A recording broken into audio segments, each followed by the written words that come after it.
They can have the most amazing ramen that we've just launched, a sushi chef from New York, which has got 3 Michelin stars, a whole dining experience.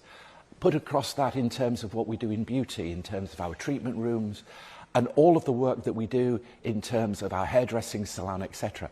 It's all about the additional services that we do for that customer.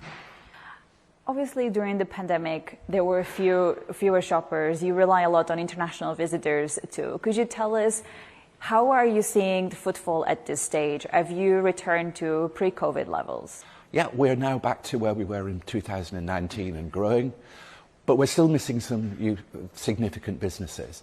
We pivoted back into local shoppers, and that was all about their personal services when we went through the COVID, and we've retained that very high share.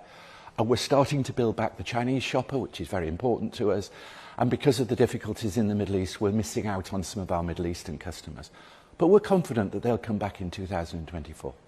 And exactly going into 2024, this year there were expectations that the reopening of the Chinese economy would actually be quite beneficial for the global economy. That didn't turn out to be the case. As you prepare for 2024, you're mentioning pressures from the Middle East, from China. How can you essentially answer those pressures? By just creating something exceptional. Next year is our 175th anniversary, and you will have several takeovers of the store by international brands, doing exclusive and rare pieces for us. So people will come here because they can't find anything that's as exceptional as what we'll produce for 175 years. I also like to get your thoughts on sustainability, because obviously this is a growing concern for shoppers as well.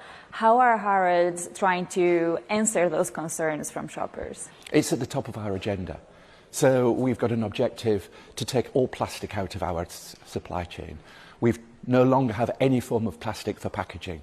And we've just spent millions of pounds doing all of the lights on the front of the store. And those new lights, which are all digital, will save us 27 tonnes of carbon emission. So it's absolutely on top of our agenda. Our delivery vehicles are all oil or electric. Everything we're now doing is to make sure we have a minimum carbon footprint.